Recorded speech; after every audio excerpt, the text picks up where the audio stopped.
PCBWay is one of the leading PCB manufacturers out there, and it is the manufacturer I use for my products. Now, if you're either a hobbyist and or looking to create a final product, PCBWay is going to be a really great choice with their 24-hour and also assembly services. So go ahead and check the links down below.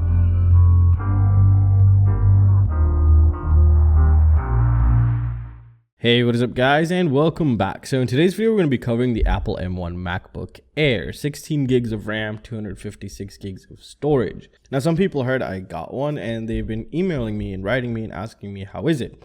So what I'm going to do today is tell you to the best of my abilities in my current use case and how I've been using it.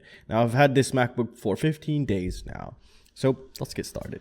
Now, first of all, you might be thinking about the creator aspect of video editing. Now, it does video editing just fine. However, you got to understand I'm coming from a 3950X, which is a 32 core, 16 gig or 32 gig, 2070 Super desktop. And I also use another desktop, which is a 3800X and 16 gigs and a 1080 Ti. So those are my two main PCs here, other than the one I have at home right now. But that's where I'm coming from right now, so you kind of get an idea. And editing is really nice, but export time, especially on Adobe Premiere, isn't as fast as these two for me personally right now. I don't know why, but maybe if I use Final Cut Pro, it would be faster. But I didn't really buy this for editing. I mainly bought it for development. And what's really nice is it could edit in 4K, which is really good, especially when I go out to clients to do some commercials for.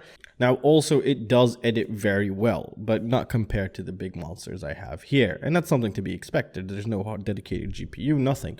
But the performance and the battery life is just absolutely ridiculous. I mean, those make up for so much and probably would be faster than any other Windows PC in the same price category. Remember, this thing's only $1,000. Now, we also have to take another thing into consideration. This is my first ever MacBook, and I will never buy a Windows PC again. And that's a huge statement because all of my life I've been on Windows and Linux. That's all I've been using. And come to buy this MacBook, it's just absolutely insane. Not because of the battery life, not because of the performance, even though those are absolutely insane, because of the efficiency of development on there is ridiculous, which is what I'm going to show you in a bit here. Now, the way that I compile apps is much quicker, run simulators much quicker, run emulators much quicker. I am able to accomplish so much and not even have to worry about my battery. And it's the way they've designed those gestures make it just so efficient and optimized for almost any workflow. So for example, I'm always used to using two ultra wides. I feel like I can't work if I'm using a smaller screen or just like a 124-inch screen. I go crazy. However, I just moved from two ultra wides down to a 13-inch laptop, and I feel like I have more space than my ultra wides, at least in terms of developing, and I'll explain why.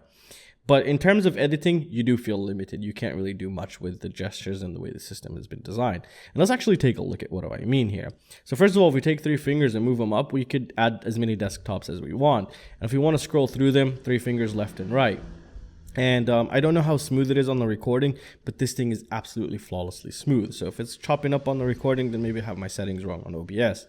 Now let's go ahead and just open a couple things. So first of all, let's just go ahead and open Visual Studio Code, for example. So here we have an application. We'll just compile an app, not this app to be exact, because this is a client's app. So we'll do the IoT push app for right now.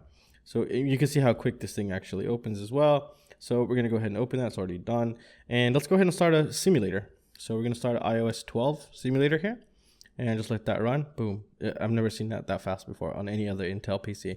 And remember, if this was Intel, I would not have purchased it at all. I would have just went the Windows route. Because what I wanted was like a 17-inch Windows laptop or like a 16-inch, a pretty big one, the biggest one I could find with decent AMD specs. But I'm glad I actually bought the M1 because it's just ridiculously good. So here we have an emulator. And we're going to go ahead and start another emulator, which is going to be an Android, which is like a chopped up version. This is the best thing that runs on M1, and it's so quick. It's insane how quick it is. It's actually even faster than the proper one on my Windows PCs. So that, again, is also gorgeous. Now, as you can tell, it's starting to get cluttered up here, but you can do 3 fingers up and change if you want, so you can see exactly what you want. It's really nice, or you could just rearrange them here. So I like them on that desktop. I like my emulators to be next to my coding here. And let's go ahead and compile. So let's compile for, let's compile for Android first. So we're going to compile this for Android first. And I'll just bring in the Android simulator here. So let's go ahead and do that there. and currently it's compiling. Meanwhile, it's compiling. Another nice thing that this PC can do is when you run Xcode, you could actually compile directly to this PC. Instead of having to do it as a Mac OS build, it just turns out to be like an iPad build, and you run it natively on this. So, and also, again, if you haven't heard, you could download almost any iOS iPhone app onto this because it's kind of using the same chipset or the ARM architecture to be exact. It's crazy. I just can't explain it. I mean, the efficiency is just absolutely gorgeous, as you can tell. So here we go. This is normal because, again, the emulator is like just a pre-release beta for the M1 currently.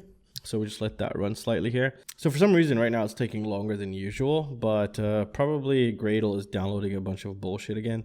I have to set it to offline. Now, if you don't know anything in Android development, the Gradle is like the package manager, and that thing just loves to keep downloading everything, even though if you have it. So we just let that run for a bit here. Oh, there we go. We can see it already started. And let's take a look at our swap in our memory here. Now the swap is nice, but once you start opening Xcode and Android Studio, especially if you open those two together, the swap goes up to like 8 gigs. It's ridiculous. I mean, I think I can show you the history here. Here we can see about a couple hours ago, actually 30 minutes ago when I was working on everything, I went up to like around 8 gigs, which is the highest right here, 7.32 gigs of swap. Now, if you don't know this, you never want your swap to fill up because that's like, it's extending the memory onto the SSD and it's slower. And then it also degrades the SSD's life because there's so many read writes that they're guaranteed with basically. So that's something to keep in mind. And always constantly monitoring here. So we can see actually we're going up to 70%. Just Chrome keeps crashing, forget it. You can see how quick that is. Actually, the Android emulator is faster than the iPhone 12 emulator for some reason. I don't know why, but it's just weird. I don't understand. But when you compile natively for the M1, it's usually much quicker. So now we're just going to do another compile. So right now we're running the Xcode build. Usually it takes anywhere between 4 seconds to 12 seconds. And on my bigger PCs, it would usually take 20 to 30, 20 to 40 seconds sometimes. But right now it's kind of a bit slow. For some reason right now it's a bit slow, way slower than usual actually, and I think it's due to OBS running in the background because I never run OBS obviously when I'm doing this stuff. And it seems like I think we already have it compiled. Let's just see here. There's also some really great little applications I've found. For example, this little globe right here. I could put all of the applications I have or the web apps I have, and this constantly keeps checking them while I have my PC on, and it notifies me if something goes down. And it's just really useful. So it gives you like 3 of them for free in the beginning. It's called HTTP ping or something like that. I forgot what it was called, or ping HTTP, but it's really nice. It's constantly checking. If anything goes down, it just goes red. And another really crazy one, which is this right here. It's called Snippets Lab. So let's actually try to open this thing. There we go. And what that allow you to do is kind of like take notes, but code notes, and you can upload it to GitHub. For example, you can see I've had a couple of them saved here. So I don't have to keep browsing through all of my applications and just rewrite the code. I could just quickly come here and take what I wanted. So for example, this is an API upload with Flutter. I also have some Django stuff here. Some notes if I'm not coding that if I find online some really nice stuff, I just throw it there and later on I'll play around with it. And it's just really awesome. And what's really cool is while you're working, instead of having to open this, you could just click here. And we could just say API upload, and then we could just click on it and it'll actually copy it to our clipboard. So if we do a new one, and we have our complete code right here, which is absolutely gorgeous. Don't save.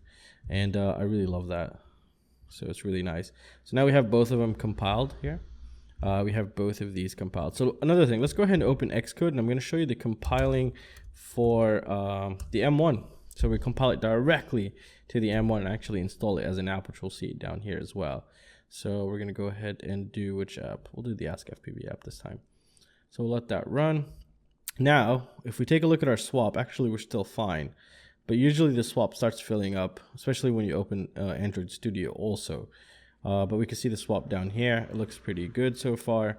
A RAM. So if you're a developer, you definitely need 16 gigs. I don't care what anybody tells you.